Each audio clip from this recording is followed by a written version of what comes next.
লুঙি ধুতিৰ ৰাজনীতি কোনে কৰে প্ৰকৃততে গতিকে লুঙি ধুতিটো মই কৰিব নোৱাৰো কাৰণে মোক গালি পাৰি থাকে মই কৈছো যে আমাক লুঙি ধুতি নালাগে আমাক নতুন আঁচনি লাগে বিশেষ বিশেষ নাম লৈ খতম কৰাৰ কথা কিয় মুখ্যমন্ত্ৰীৰ মুখত আৰু দিলৱাৰৰ দৰে মানুহৰ আমি বিৰোধী আৰু বিজেপিৰ জন্মই হৈছে দিলৱাৰৰ দৰে মানুহক খতম কৰাৰ কাৰণে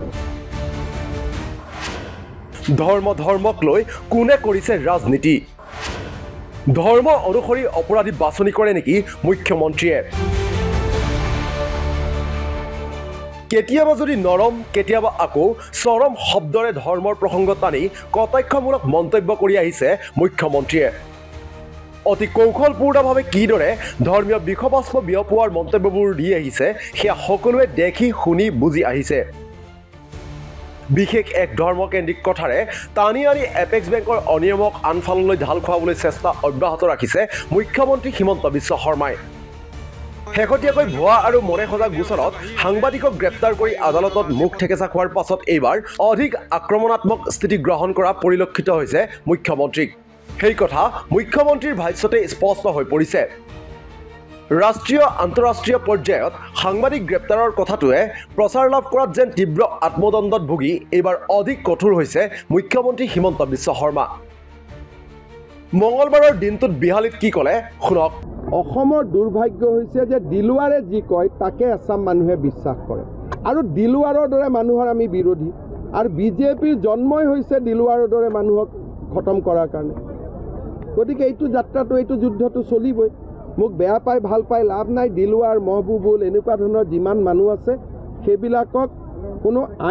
আইনৰ বিৰুদ্ধে নহয় আইনৰ ভিতৰত থাকি খতম কৰাই মোৰ কাম এগৰাকী মুখ্যমন্ত্ৰীয়ে স্পষ্টকৈ কৈছে যে বিজেপিৰ জন্মই হৈছে দিলৱাৰক খতম বা শেষ কৰা মহবুবুল হকৰ ক্ষেত্ৰতো একেই মনোভাৱৰ কথা ক'লে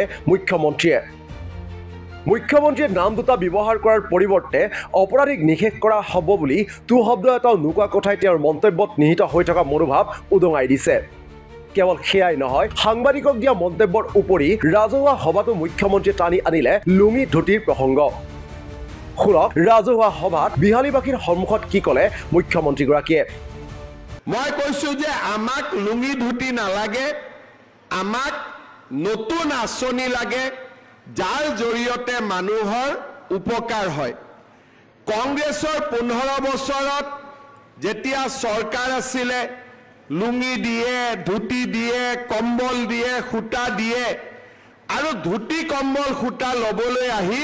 মানুহৰ কাজিয়া পেচাল ঠেলা হেঁচা হুলস্থুল লাগি থাকে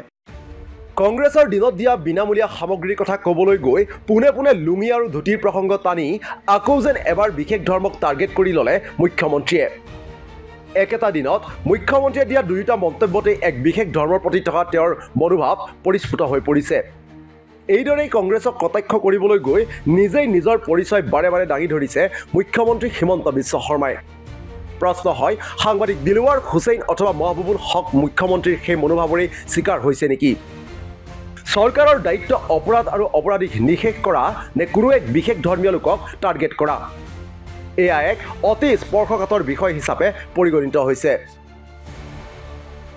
নিউজ ডেস্ক ৰিপৰ্ট দি ক্ৰছ কাৰেণ্ট